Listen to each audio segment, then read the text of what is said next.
Guys, channel knowledge for you में आपका स्वागत है। इस वीडियो में हम आपकी बुक व्यष्टि अर्थशास्त्र का अध्याय 6 प्रतिस्पर्धा रहित बाजार के प्रश्नोत्तर को हल करेंगे। तो चलिए देखते हैं। प्रश्न नंबर 1 है, रिक्त स्थान की पूर्ति कीजिए।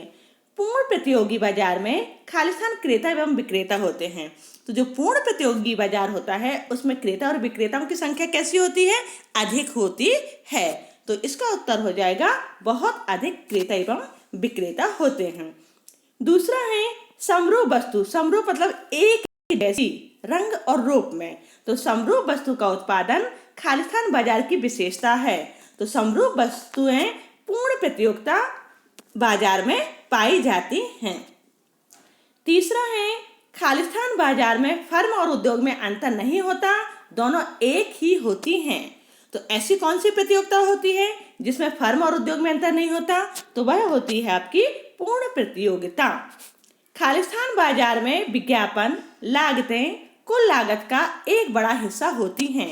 तो ऐसा कौन सा बाजार होता है जिसमें विज्ञापन लागत और कुल लागत दोनों जो विज्ञापन लागत होती है वह कुल लागत का एक बड़ा हिस्सा होती है। तो इसका उत्तर होगा अल्पाधिकार।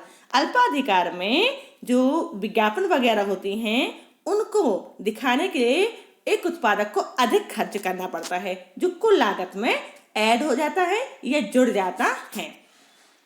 प्रश्न नंबर 5 है, AR अधिक है MR से, मतलब औसत आगम अधिक है सीमांत आगम से। तो खालिस्तान बाजार की विशेषता है। किस बाजार की विशेषता होगी, है ना?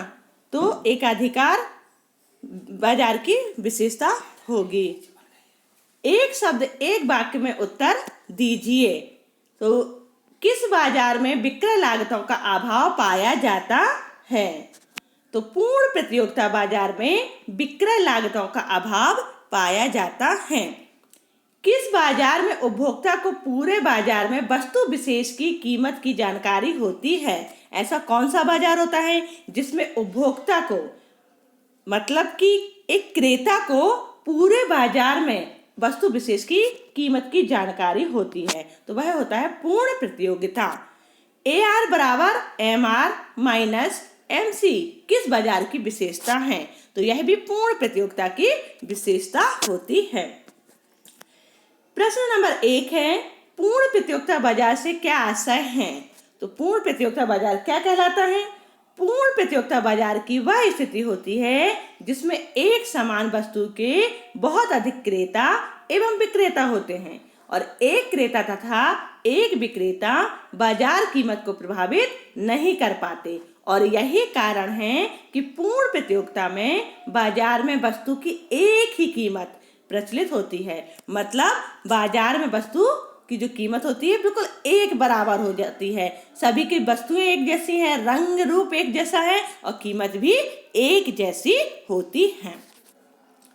प्रश्न दूसरा है, पूर्ण प्रतियोगिता बाजार की दो विशेषताएं लिखिए। तो पहली विशेषता हो जाएगी क्रेता और विक्रेता की बाजार में अधिक संख्या होती है और दूसरा है वस्तुओं का समरूप होना, मतलब एक ही रूप के, एक ही आकार के होना। तीसरा है बाजार मांग वक्र किसे कहते हैं? तो बाजार मांग वक्र उस मात्रा को प्रदर्शित करता है जिसे उपभोक्ता दी हुई कीमतों पर खरीदने को तैयार रहता है, उसे बाजार मांग वक्र कहा जाता है।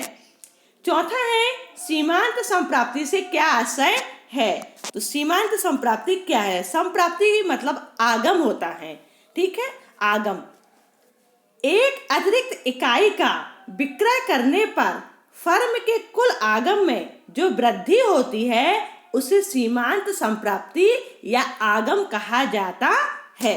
मतलब कि जब हम एक अतिरिक्त इकाई बेच रहे हैं, मान लीजिए एक उत्पादक के द्वारा 30 इकाई बेची गई, अब एक और इकाई बेच दी, क्या कहते हैं, 30 इकाई बेची गई, उसमें 31वां और जुड़ गया, तो क्या हो जाएगी? वो सीमांत संप्राप्ति कहलाएगी। पांचवा है कुल संप्राप्ति से क्या आशय है? तो एक फर्म या उत्पादक को अपने उत्पादन की एक निश्चित मात्रा को बेचकर जो कुल धनराशि प्राप्त होती है उसे कुल संप्राप्ति कहते हैं। छठवां है औसत संप्राप्ति से क्या आशय है? संप्राप्ति मतलब आगम होता है, तो औसत आगम से क्या आशय है? एक फर्म द्वारा विक्रय की गई वस्तुओं से प्राप्त कुल आय में विक्रय की गई वस्तुओं की संख्या का भाग देने से जो भागफल प्राप्त होता है उसे औसत संप्राप्ति कहते हैं। मतलब एक फर्म जो है विक्रय के लिए जो वस्तुएं हैं उसकी कुल वस्तुएं, ठीक है, उस कुल वस्तुओं में से हम क्या करें, वस्तुओं की संख्या का भाग दे रहे हैं। मतलब कितनी इकाइयां हैं उन इकाइयों का हम भाग दे दें, तो भाग देने से हमें जो उत्तर प्राप्त होगा वह क्या कहलाएगा? औसत संप्राप्ति या औसत आगम कहलाएगा। प्रश्न नंबर 7 है, अल्पाधिकार किसे कहते हैं? तो अल्पाधिकार बाजार की वह संरचना है जिसमें थोड़ी सी संख्या में विक्रेता होते हैं तथा उनमें काफी मात्रा में परस्पर निर्भरता पाई जाती है। मतलब जो विक्रेता होते हैं वो कैसे होते हैं? कम होते हैं और वो परस्पर एक दूसरे पर निर्भर हुआ करते हैं। द्विअधिकार किसे कहते हैं?